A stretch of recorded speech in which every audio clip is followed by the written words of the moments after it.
bahagia di dalam kehidupan dunia, belum tentu kita akan bahagia di dalam kubur nanti.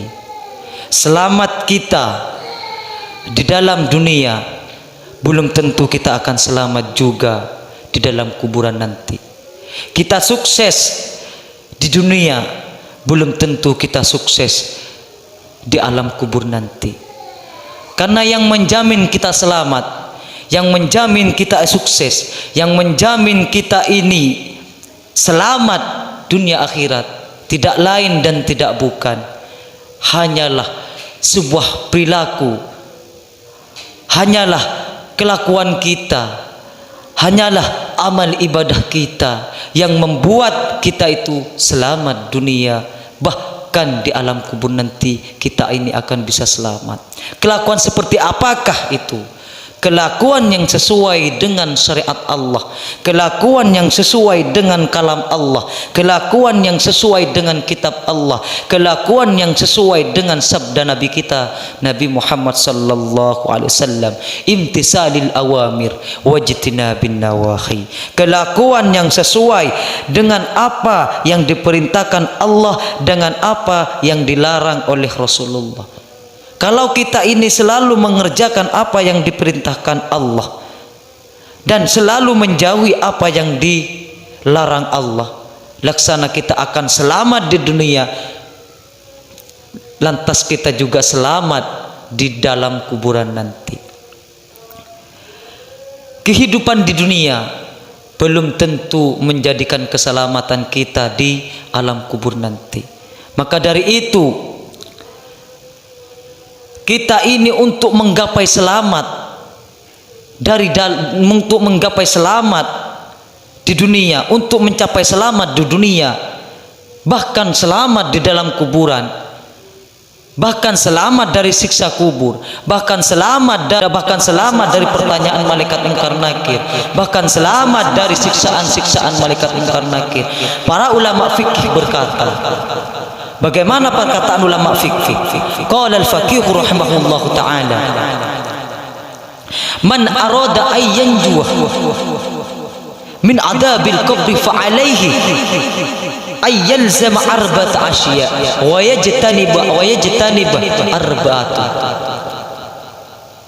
Barang siapa, kata ulama fikih, barang siapa yang pengen selamat dari siksa-siksa kubur, barang siapa yang pengen selamat dari pertanyaan-pertanyaan malaikat mungkar nakir, barang siapa yang pengen selamat dari siksaan-siksaan malaikat mungkar nakir, dari pukulan-pukulan malaikat mungkar nakir, maka lakukanlah 4 perkara tersebut dan jauhilah 4 perkara tersebut.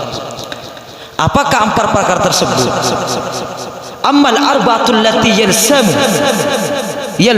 alma arba'atu allati yalsamuha mafahatatus salah. Di antara salah satunya ialah selalu menjaga sholat, selalu memelihara sholat, selalu istiqomah dalam melaksanakan sholat, selalu menegakkan sholat 5 waktunya. Karena kenapa? Dengan sholat 5 waktu kita akan bahagia dunia akhirat. Dengan sholat 5 waktu kita akan tentram dunia akhirat. Dengan sholat 5 waktu kita akan mendapatkan keuntungan keselamatan dunia akhirat. Dengan sholat kita akan bisa mendapatkan kebahagiaan, kita akan bisa mendapatkan surga dari Allah Subhanahu wa taala. Allah Subhanahu wa taala bersabda mengenai tentang sholat di surat Al-Mu'min ayat 1 dan ayat 9. Allah Ta'ala bersabda, ayat 1, qad aflahal mu'minun, sungguh gembira, sungguh bahagia, sungguh selamat bagi orang-orang mukmin. Orang mukmin seperti apa yang selamat? Orang mukmin seperti apa yang bahagia? Orang mukmin seperti apa yang dibilang bahagia, selamat? oleh Allah Subhanahu wa taala dunia akhirat tersebut. Alladzina hum fi salatihim khashi'un. Di ayat 2, orang-orang yang selalu di dalam salatnya dalam keadaan khusyuk. Orang-orang yang selalu menegakkan salat dalam keadaan bersungguh-sungguh. Orang-orang yang selalu istiqomah dalam salat dalam keadaan khusyuk lillahi ta'ala. Di ayat 9, alla walladzina hum ala salawatihim muhafidun. Orang-orang mukmin yang selamat bagi Allah Subhanahu wa taala ialah orang mukmin yang selalu menjaga salatnya, yang selalu menegakkan salatnya, yang selalu istiqomah dalam salatnya 5 waktu. Maka jaminannya oleh Allah Subhanahu wa taala surga, bahkan akan dijamin masuk surga Al-Firdaus. Namun sebaliknya akan celaka bagi orang yang selalu melalaikan salat. Fawailul lil musallin dalam surah Al-Maun. Celaka bagi orang-orang yang melalaikan salat. Seperti itu. Orang akan celaka apabila orang tersebut selalu melalaikan bahkan mengentengkan dalam salatnya. Bagi siapa yang seperti itu? Fawailul lil musallin. Maka dari itu, yang pertama adalah salat. Yang kedua adalah sedekah.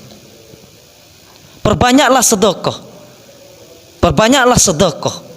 Karena sedekah akan mencegah kita dari siksa-siksa kubur. Dengan sedekah kita akan selamat dari siksa-siksa kubur. Dengan sedekah kita ini akan bisa dilindungi oleh Allah Subhanahu wa taala dari pukulan-pukulan malaikat mungkar nakir.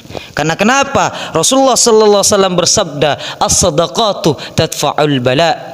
Sedekah akan mencegah kita dari bala. Sedekah akan mencegah kita dari keburukan. Sedekah akan mencegah kita dari siksa-siksa kubur tersebut. Yang kedua. Yang ketiga adalah wa qiraatul Quran. Mudawamah dalam membaca Al-Quran. Selalu dan selalu membaca Al-Quran. Memperbanyak membaca Al-Quran. Karena kenapa? Karena Al-Quran itu adalah kalamullah. Al-Quran adalah firman Allah. Al-Quran adalah rujukan bagi kita. Al-Quran adalah pondasi bagi kita. Maka dari itu, kembalilah kita kepada Allah dengan membaca kalam-kalamnya. Kembalilah kita kepada Allah dengan membaca firman-firmannya.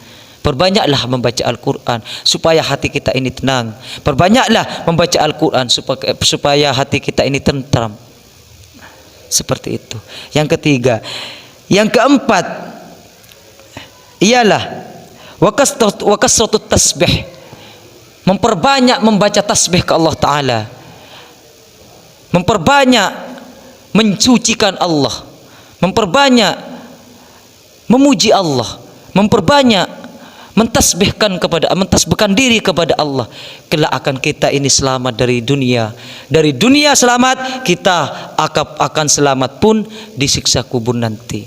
Maka dari itulah 4 perkara yang membuat kita ini selamat dari siksa kubur. Di antaranya ialah selalu menjaga solat 5 waktu, dan perbanyaklah sedekah, dan perbanyaklah membaca Al-Quran, dan selalu membaca tasbih kepada Allah Subhanahu wa taala. Mungkin demikian dari kami. Apabila ada kesalahan dan kekeliruan, mohon maaf. Wabillahi taufiq wal hidayah. Assalamualaikum warahmatullahi taala wabarakatuh.